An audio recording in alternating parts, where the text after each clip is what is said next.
Oh, hi, you're back. It's me, Miss Nicole, and it's Friday, so I have an extra special story for you. One of my absolute favorites. It's by Robert Munsch. I'm sure you're familiar, and it is called The Paper Bag Princess. One time, I even dressed up as a paper bag princess for Halloween, and several of my students joined me by dressing up as little dragons. Do you want to know more about that? How about we get started on this story? So this is The Paper Bag Princess by Robert Munsch. Okay, Elizabeth was a beautiful princess. She lived in a castle and had expensive princess clothes. She was going to marry a prince named Ronald.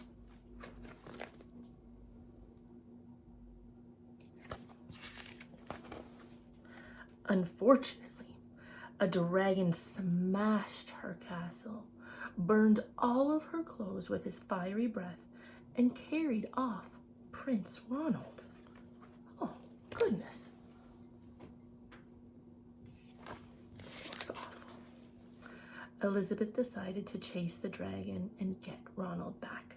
She looked everywhere for something to wear, but the only thing that she could find that was not burnt was a paper bag.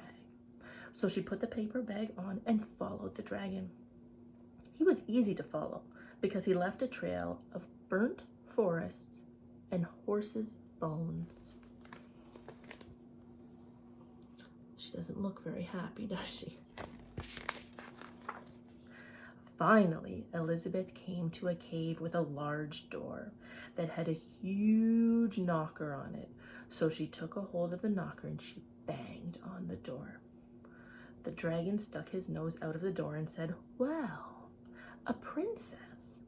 I love to eat princesses, but I have already eaten a whole castle today, and I am very busy, dragon. You come back tomorrow." He slammed the door so fast that Elizabeth almost got her nose caught in the door.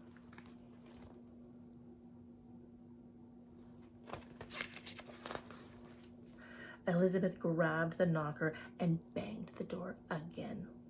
The dragon stuck his nose out of the door and said, "Go away." Is that very nice?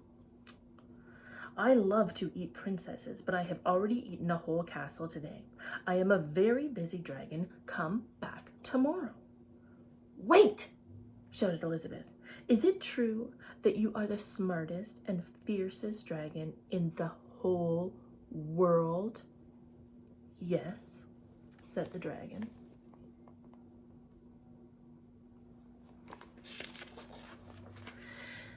"Is it true," said Elizabeth, "that you can burn up 10 whole forests with your fiery breath?"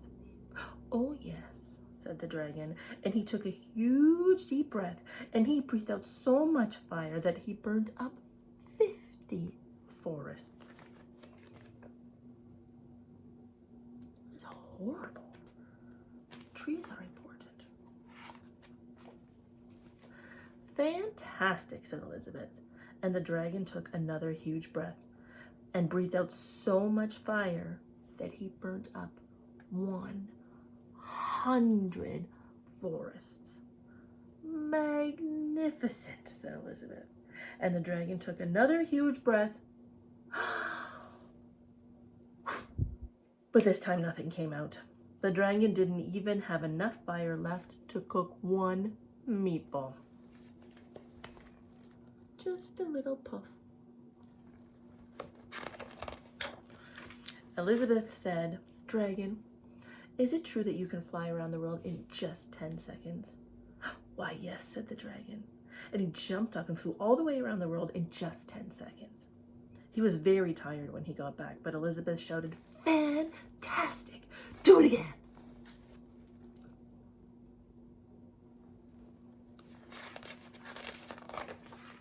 So the dragon jumped up and flew around the whole world in just 20 seconds. When he got back, he was too tired to talk, and he laid down and went straight to sleep.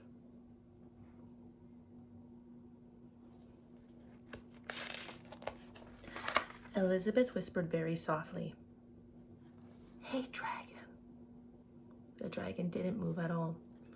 She lifted up the dragon's ear and she put her head right inside. And she shouted as loud as she could, "Hey, dragon!" The dragon was so tired, he still didn't move.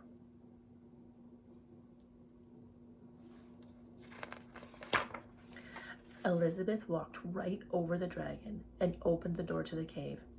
There was Prince Ronald.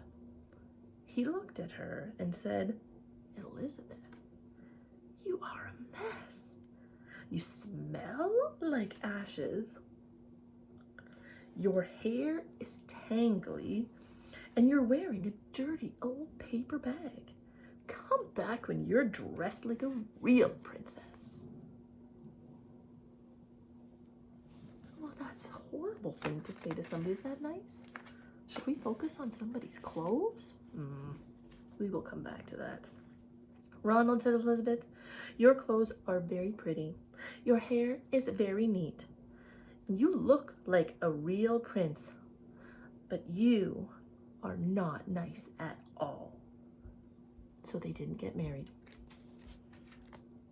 And she danced away, feeling happy about her choice, I'm sure. Anyways, let's talk about that. Is it nice to make fun of somebody for what they're wearing or for how they look? I know one really good rule that I try to follow, and I try to encourage people if they need some help or if I can point out something that is helpful to them. But if it's not something that they can change in less than 5 minutes, it's probably best I don't say anything at all. I might remind somebody that their shoes became untied. I might remind somebody that they've missed a button on their clothes because they can fix that right away. Otherwise, not for me to say. So we have to remember to use our kind words and to be careful with people's feelings. All right, so remember, comment down below what you would like to hear me read next and subscribe for more stories. I'll see you next time.